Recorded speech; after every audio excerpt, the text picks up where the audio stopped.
नमस्कार दोस्तों, स्वागत है आप सबका हमारे चैनल अनसेड क्रॉनिकल्स पर।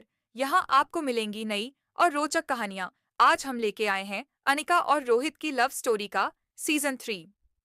वीडियो को लाइक कीजिएगा और चैनल को सब्सक्राइब भी कर लीजिएगा। अब हम आज की वीडियो को स्टार्ट करते हैं। मारवा हाउस। अनिका आज अभी सब काम छोड़कर गुलेरिया हाउस जाने के लिए रेडी हो रही थी, क्योंकि आज उसको अपने पापा से मिलने जाना था और साथ के साथ वो अपने छोटे से भतीजे को देखने के लिए भी काफी एक्साइटेड थी। अब वो जाने के लिए पूरी तरह से रेडी ही थी कि तभी अनिका के फोन पर एक मैसेज नोटिफिकेशन आता है। अनिका झट से मैसेज को देखती है और उसके फेस पर एक स्माइल आ जाती है। असल में ये मैसेज किसी और का नहीं बल्कि रोहित का था। रोहित आज जल्दी ही अपने ऑफिस के लिए निकल गया था, इसलिए उसने अनिका को मैसेज किया था। मैसेज में लिखा था कि I have a surprise for you. Anika अब सोचने लग जाती है कि अब क्या प्लान किया होगा रोहित ने। इधर रोहित के ऑफिस में आज रोहित अपना काम बड़ी ही मेहनत और शिद्दत से कर रहा था, क्योंकि वो अपना सारा काम दोपहर तक ही निपटाना चाहता था। रोहित अब चिराग को फोन लगाता है और कहता है हेलो चिराग।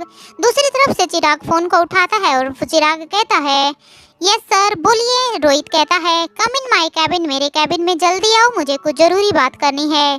चिराग कहता है ओके सर, मैं अभी आया। थोड़ी ही देर में चिराग कैबिन में आता है और पूछता है मैं आई कम इन सर।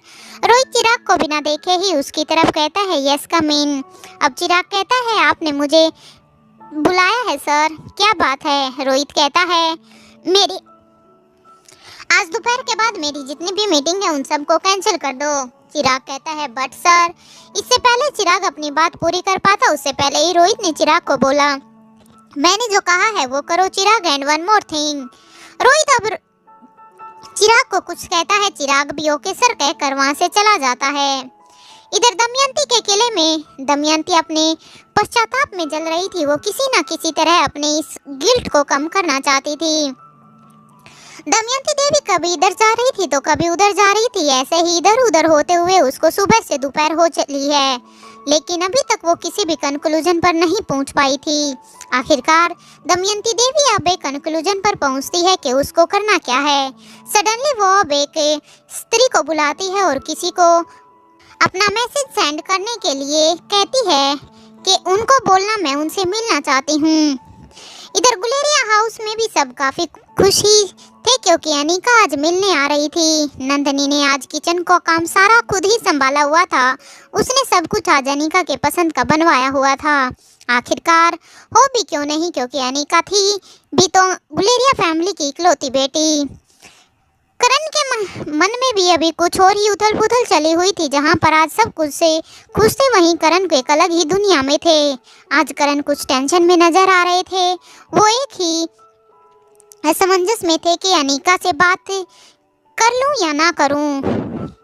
वो यही सब सोच रहे थे कि उन्हें अनिका से ये बात करनी भी चाहिए या नहीं। कहीं वो कुछ ज़्यादा तो नहीं सोच रहे, कहीं वो अनिका का काम और भी तो नहीं बढ़ा रहे। इधर अनिका और रोहित की शादी को काफ़ी साल हो गए थे। उन दोनों की लाइफ इतनी बिजी थी कि कभी खुद के लिए रोहित को वो टाइम चुराना पड़ता था। रोहित भले ही बिजनेस टाइकन क्यों ना हो, लेकिन अनिका के लिए तो वो सिर्फ एक रोहित था, सिर्फ और सिर्फ रोहित। वहीं जो पहले उसे देखकर मुस्कुराता था, जो उसके लिए देर रात तक बैठा रहता था, अनिका के बिना कुछ कहे ही उसके हर काम में सबसे आगे खड़ा रहता था, आज कुछ वो रोहित अलग था। रोहित ने अचानक फिर से दोबारा से अनिका को फ़ोन किया। अनिका क्या तुम तैयार हो गई हो? 3 बजे तुम्हें लेने आ रहा हूँ। रोहित की बात सुनकर अब अनिका चौंक जाती है। अनिका कहती है मिस्टर मारवा क्या है ये, कहाँ जाना है? उसने धीमे स्वर में पूछा। तभी रोहित कहता है हाँ तुम्हारे लिए एक सरप्राइज है और कोई मुझे बहाना नहीं चाहिए। रोहित की आवाज़ में हल्की मुस्कान थी। अनिका ने पहले इतनी गर्मजोशी उसकी आवाज़ में सुनी थी, वो भी महीनों के बाद, क्योंकि रोहित एक बिजनेस टाइकून और एक किंग होने के बाद भी अनिका से हमेशा से ही प्यार से और नरमी से ही बात किया करता था। अनिका के साथ कभी भी रोहित को ये फील नहीं होता था कि वो इस देश का बिजनेस टाइकून है या वो इस वर्ल्ड का एक किंग है। 3 बजते ही एक चमचमाती ब्लैक कार उसके मारवा हाउस के सामने आकर रुकती है। ड्राइवर ने दरवाजा खोला और रोहित खुद बाहर आया। अनिका ने हल्के गुलाबी रंग की साड़ी पहनी थी, आंखों में काजल और होठों पर हल्की सी मुस्कान थी, जो शायद लंबे वक्त के बाद उसके चेहरे पर आई थी। अनिका को देखकर एक बार के लिए तो रोहित सब कुछ भूल ही गया था कि वो यहाँ पर करने क्या आया है, लेकिन वो जल्दी ही अपने सेंस में आता है और वो अनिका को कहता है, तुम बहुत ही सुंदर लग रही हो अनिका। अनिका ने भी उसकी ओर देखा, कुछ कहने की कोशिश की, लेकिन उसने अपने शब्द गले में ही अटका लिए और सिर्फ मुस्कुराकर एक हंसी पास कर दी। इधर गाड़ी धीरे धीरे शहर की हलचल से दूर निकल पड़ी। रास्ते में दोनों चुप थे, लेकिन ये चुप्पी भारी नहीं थी, ये वो खामोशी थी जिसमें सुकून था, जिसमें दोनों एक दूसरे को महसूस कर पा रहे थे। करीब 40 मिनट बाद गाड़ी एक पहाड़ी रास्ते पर चढ़ने लगी। ऊपर एक खूबसूरत सा रेस्टोरेंट था, चारों ओर कांच की दीवारें, नीचे घाटी का दृश्य और आसपास रंग बिरंगे फूलों से सजा हुआ एक बगीचा। अनिका की आंखों में आश्चर्य था। तभी रोहित पूछता है, तुम्हें याद है ये जगह? अनिका अब कुछ पल के लिए सोचती रहती है, लेकिन वो कुछ जवाब नहीं देती। अब रोहित कहता है, अनिका याद करो, ये वही जगह है जहां हमने पहली बार साथ में लंच किया था। रोहित ने मुस्कुराते हुए कहा। अनिका की आंखें भीग गई। वो चाहती थी कि कुछ कहे, पर फिर भी उसने कुछ नहीं कहा। वो बस ऐसे ही बैठी रही और उसके सामने रखे उस पल को जीने लगी। वो बस एक टक रोहित के ही चेहरे को देखे जा रही थी, क्योंकि आज उसे रोहित में कुछ तो अलग लग रहा था। टेबल पर ताजे गुलाब, हल्की धीमी संगीत की धुन और रोहित की आंखों में वही पुरानी चमक थी। उसने खुद अनिका के लिए स्पेशल डिशेज ऑर्डर की थी, वो सब जो उसे पसंद था, क्योंकि अनिका मोस्टली इंडियन फूड को खाना ही पसंद करती थी। और जो उसने कभी कहा नहीं था, वो सब रोहित जानता था। लेकिन रोहित अनिका की हर एक छोटी से छोटी चीज को अच्छे से जानता था, अच्छे से समझता था।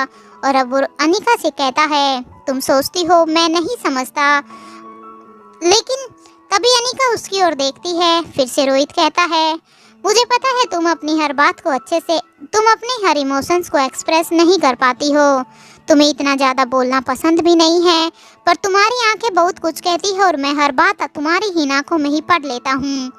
बस तुम्हें मैं वक्त देना चाहता हूँ, मैं तुम्हारे साथ हर पल जीना चाहता हूँ, अभी तक भी और आगे आने वाले पलों में भी मैं हमेशा तुम्हारे साथ रहना चाहता हूँ। रोहित की आज इतनी सारी रोमांटिक सी बातें देखकर अनिका की आंखों से आंसू बहने लगे थे, क्योंकि अनिका ने कभी ये एक्सपेक्ट नहीं किया था कि रोहित ऐसा भी सरप्राइज दे सकता है। तभी रोहित ने उसका हाथ थाम लिया। सामने घाटी में सूरज धीरे धीरे ढल रहा था और उसकी रोशनी दोनों के चेहरे को ही सुनहरी रंगत दे रही थी। ऐसे ही बैठे बैठे उन्होंने अपना खाना खत्म किया। अचानक से अनिका को याद आता है कि उसको तो गुलेरिया हाउस जाना है। फिर वो रोहित को घूर घूर कर देखती है और कहती है, मिस्टर मारवा, आप हमेशा ही ऐसे करते हैं, आपकी वजह से सब अब गड़बड़ हो गया है, मुझे पापा से मिलने जाना था, अब कितनी लेट हो गई है। तभी रोहित कहता है, कोई बात नहीं अनिका, टेंशन मत लो, हम दोनों चलते हैं ना। अब अनिका कहती है, okay let's go, hurry up. इधर दमयंती के किले में दमयंती वो मैसेज भिजवा कर काफ़ी रिलैक्स महसूस कर रही थी। एक्चुअली दमयंती ने वो मैसेज किसी और को नहीं बल्कि अनिका को किया था। दमयंती सोचती है कि वो अनिका को और रोहित से मिलकर अपने सारे गुनाहों की माफ़ी मांग लेगी और खुद को कानून के हवाले कर देगी, ताकि उसके गुनाह थोड़े से कम हो सके। दमयंती अब यहाँ खुद को बदलना चाहती थी। दमयंती देवी यही सब सोच ही रही थी कि तभी दमयंती के लिए वहाँ पर फ़ोन बजता है। फ़ोन की आवाज़ सुनते ही एक स्त्री भागकर वो फ़ोन उठाती है। फ़ोन उठाते ही उसको एक रोबीली सी आवाज़ सुनाई देती है। ये आवाज़ उस स्त्री के लिए एकदम सी न्यू थी, क्योंकि आज तक उस स्त्री ने ऐसी आवाज़ नहीं सुनी थी। सामने से आवाज आती है, दमयंती देवी को फोन दो, मुझे उनसे जरूरी बात करनी है, आई हैव अर्जेंट समथिंग। वो आवाज सुनकर एक बार के लिए वो स्त्री घबरा जाती है और वो भागकर दमयंती के कमरे के बाहर खड़ी हो जाती है। दमयंती देवी को जब किसी के आने का एहसास होता है कि कोई स्त्री आई है, तब वो कहती है, अंदर आओ। दमयंती की आवाज सुनकर वो स्त्री अब अंदर चली जाती है और कहती है, माँ साहिब आपके लिए कोई फोन आया है। अब दमयंती कहती है, किसका? तो वो स्त्री कहती है, पता नहीं, उनकी आवाज़ काफ़ी रोबीली है और वो आपसे बात करना चाहते हैं। मैंने पहले ऐसी आवाज़ कभी भी नहीं सुनी। दमयंती अब ये सुन के हैरान हो जाती है कि ऐसा कौन हो सकता है जो मुझे कॉल कर सकता है, क्योंकि अब तक योगराज भी खत्म हो चुका था, लच्छू और रुद्रमा देवी भी खत्म हो चुके थे। तो अब ऐसा कौन था जिसकी आवाज़ इतनी रोबीली थी और जो उस स्त्री के लिए नई थी। तभी वो जल्दी से जाकर फोन कान पर लगाती है, तो दूसरी तरफ से आवाज़ को सुनकर दमयंती हैरान हो जाती है, क्योंकि काफ़ी सालों के बाद दमयंती ने वो आवाज़ सुनी थी। ये आवाज़ सुनकर दमयंती अचानक से बोलती है, तुम इतने सालों बाद? आखिर कौन था वो आदमी जिसने दमयंती को कॉल किया था? कौन था वो जिसकी एक आवाज़ सुनते ही दमयंती ने उसको पहचान लिया था? और अगर ये दमयंती की जान पहचान का आदमी था, तो उसने दमयंती को उसको इतने सालों बाद ही फोन क्यों किया था? ऐसी क्या बात थी जो करण अनिका से कहना चाहता था? क्या अनिका के आने के बाद करण अनिका को सब कुछ बता पाएगा? जानने के लिए कृपया मेरे अगले एपिसोड का इंतजार करिए। आज की वीडियो के लिए सिर्फ इतना ही। नेक्स्ट एपिसोड कल अपलोड होगा। वीडियो पसंद आई हो तो एक प्यारा सा कमेंट जरूर कीजिएगा और वीडियो को लाइक जरूर कीजिएगा। साथ ही चैनल को सब्सक्राइब कर लीजिएगा और हमें बताइएगा कि आप हमारी वीडियो को कहां-कहां से देख रहे हैं। धन्यवाद।